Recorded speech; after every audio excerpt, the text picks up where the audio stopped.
Hello,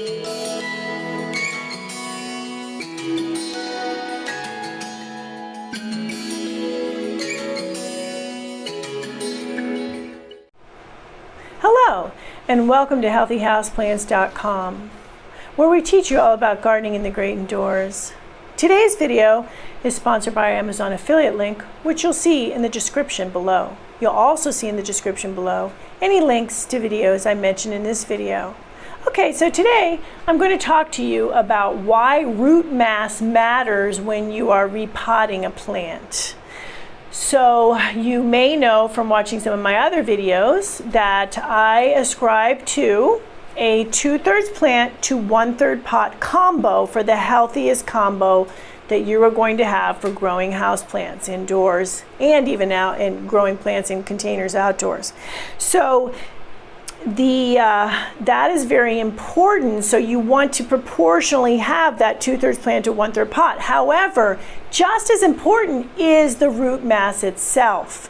So what I'm talking about here is, say you go to repot a plant, you think you have it matched up. So I have this plant that's going to be repotted. This is a palm, and this palm is yellowing. That's a sign that it needs some repotting. Some of the newer foliage is greener because it was fertilized, but it's just not, there's not enough. The soil in here is just not sustaining the plant. Okay, so say you have the plant and you do a little pre-figuring out to figure out the best pot for it, right? So this pot, which is actually a little bit bigger than the pot it's in, it looks pretty good for the 2/3, 1/3. I'm not going to know a lot until I get the plant out of the pot, though. That's one of the tricky things about this with the root mass. So say I were to take this plant out of the pot and I was to find that the root mass was very small. So say it's a little teeny ball, there's not much going on. When I go to put that little teeny ball in the pot, I don't want to have a little bit of root mass and a lot of wet soil. That can also lead to root rot. So I would want to then put this plant into a smaller pot than even this one here. So I could actually, if I have that situation going on, I could end up with 3/4 plant to 1/4 pot until that root zone grows a little more.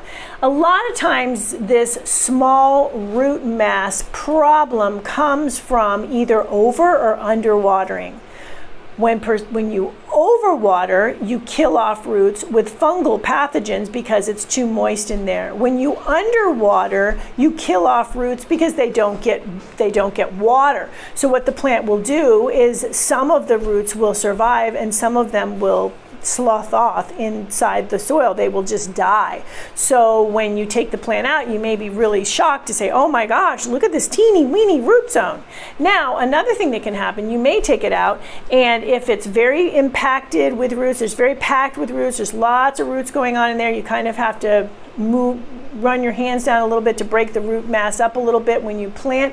That is a sign that you definitely want to go up to one size pot size up, maybe 2 pot sizes, but still no more pot sizes. Just because that root zone is looking really good for you now doesn't mean you want to put it in a ton of wet soil so that it will not look so good for you the next time you go to repot if it makes it that long.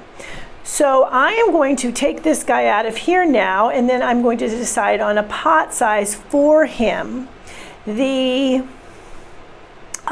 size, another thing that may happen when you do this is you may find that the plant is going to go into about the same size. So maybe it's not really packed roots, but maybe it's not a little teeny root zone, but maybe it is just there's roots, but there's not a whole bunch of roots. Then you may just be replacing soil so it has some new soil to work with, and then it will grow even healthier roots, and then you can put it into the next size up on your next repotting. So here we go with this guy.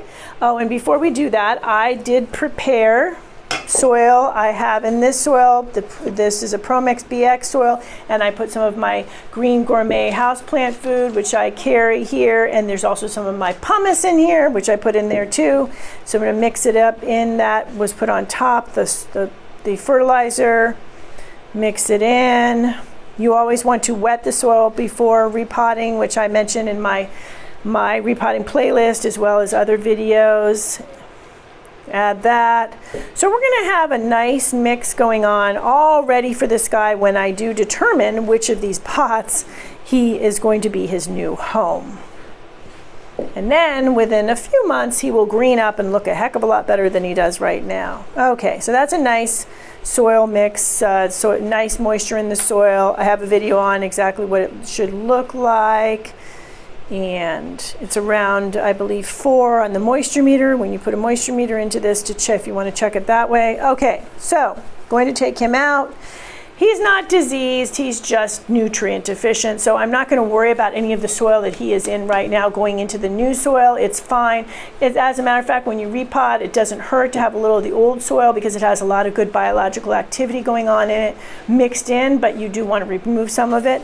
If this was a diseased plant, say root rot, I would keep this soil that it's in well away from this really good soil.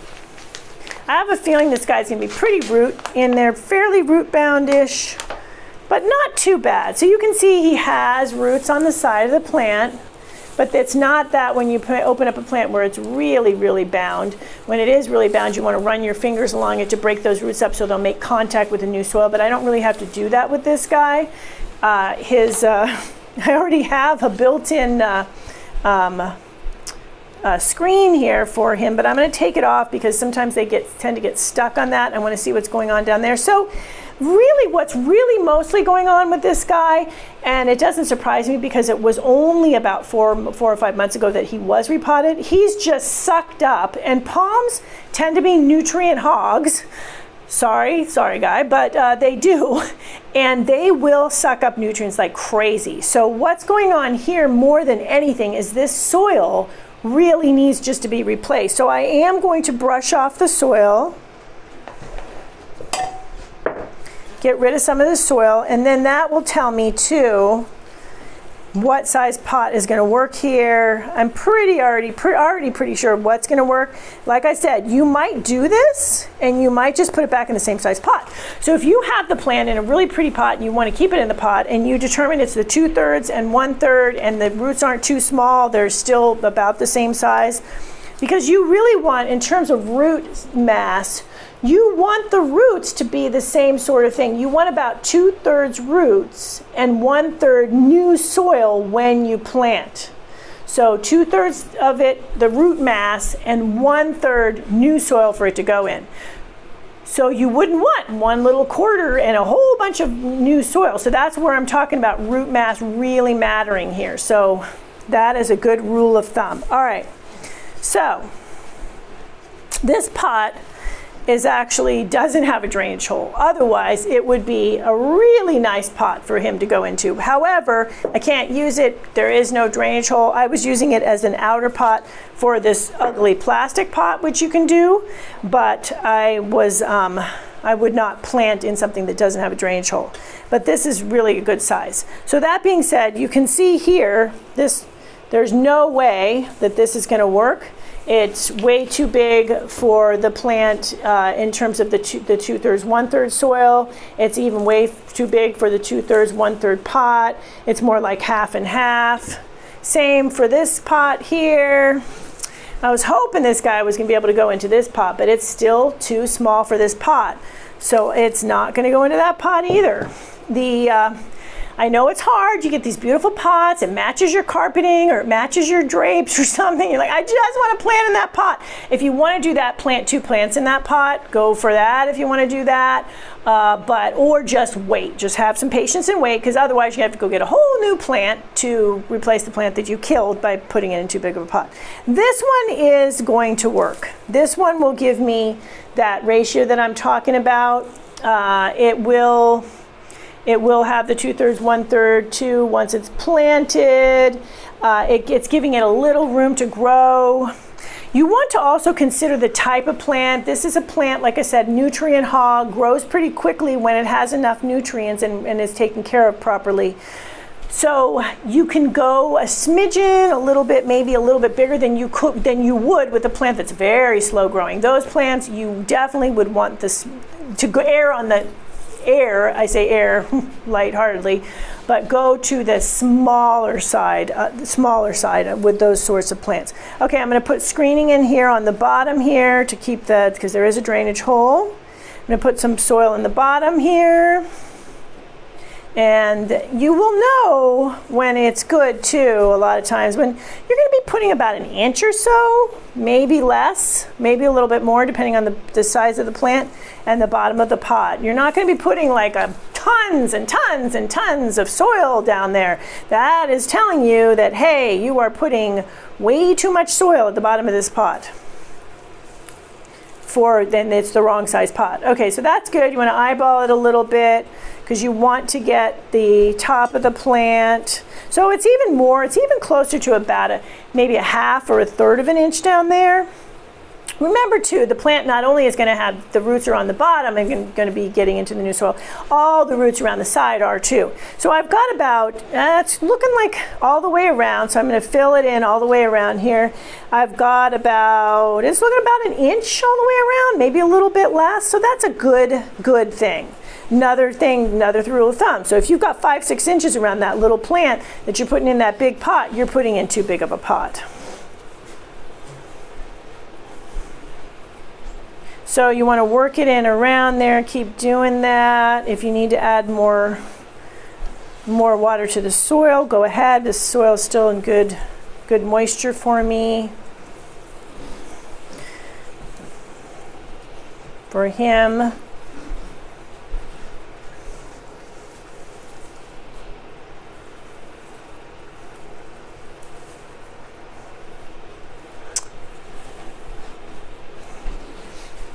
Looks like he wants a name, like a lot of the other plants.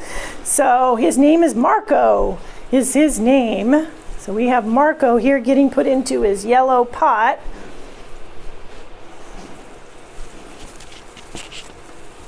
And then his yellowing leaves will soon turn green now that he's getting some more nutrients. Okay. So you want to water the plant well after you repot. Going to water Marco well here until the water comes out the drainage holes. That can sometimes take a little while, but I'll keep doing that until it does. You can see he looks really nice here. We will check back in with him after a few months here, at least a couple months, and see how he's doing, how he's greening up, how he's growing. And that is that for root mass and why it matters and how to factor that in when you are doing repotting. Thank you for stopping by today. Please leave any comments about any indoor gardening tutorials you'd like to see. Remember to like, comment, subscribe, and share this video. And please check the bell if you'd like to be notified when we release new videos.